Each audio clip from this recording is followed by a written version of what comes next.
Jeder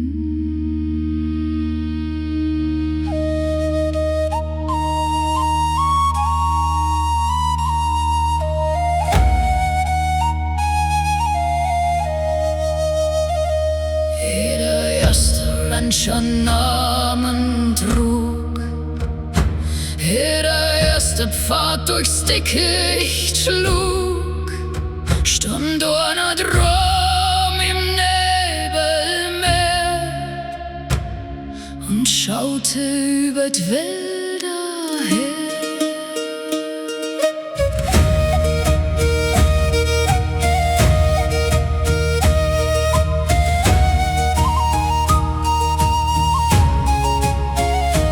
Überm Void im Niederbayernland steht der Oide Stor und bekannt, kein Thron, kein Gold, kein Menschenhand, nur Sturm und Zeit in der Felsenwand. Wenn Morgendunst aus die Schluchten steigt und Sonne ihr erstes Gold herzeigt, dann glimmt am Grat ein bleicher Schein, als zögen Ahnen droben nur ein. Der Wind fährt durch die Fichtenzäh, unten ruht der dunkle See, kein Glocken klingt, kein Herr befiehlt, nur der Void, der uralt fühlt. Aber König vom Void seit alter Zeit, aber Wächter vor der Ewigkeit, aber der Größte vor der Alpenwand, aber ein steinern Herz im Bayernland.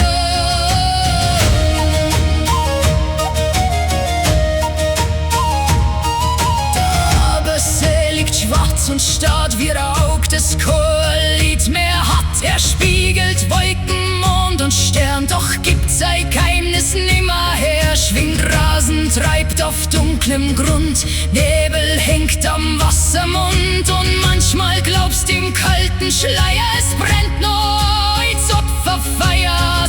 Aber Severn steigt grau empor, wie der Tor aus längst vergangener Vorzeit. Vor wer dort bei Nacht ganz stark verweilt, spürt, wie er die anders Welt sieht. Heilt, König vom Void seit alter Zeit, aber Wächter vor der Ewigkeit, aber der Größte vor der Alpenwand, aber ein steinern Herz im Bayernland.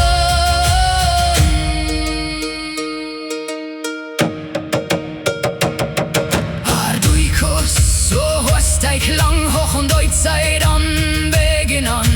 Bayern war, Grenzen waren, hast du schon Sturm und Schnee erfahren. Der Winter baut aus Eis, sei Reich legt Silber über jeden Zweig. Und waun der Nordwindkron zerreißt, bleibst du stehen mit harten Geist. Der Luchs zieht lautlos durch die Nacht, während der Mond auf Fichten wacht. Und jeder Storn, den keiner kennt, trägt einen Namen, der in der Tiefe brennt.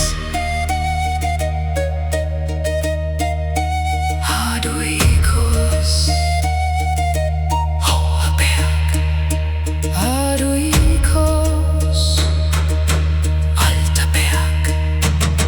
Wer stark genug zum Horchen ist, hört Stimmen aus der Finsternis. Nicht laut, nicht klar, nur wie ein Traum im Void, im Wind, im Wurzelraum. Die Römer sind im Staub verweht, die Fürsten sind ins Grab gelegt. Doch du hast keinen Schritt verloren, bist aus Sturm und Storn geboren. Du brauchst keine Krone, keinen Palast, weil du die Last vom Void nur tragst. Nicht der, der herrscht, wird König nannt, sondern der, der bleibt im Land. Und wenn der Nebel geht und Nacht am Abersee absteht, dann kniet der Void ganz stark vor dir, als wärst du Wächter von einem alten Revier.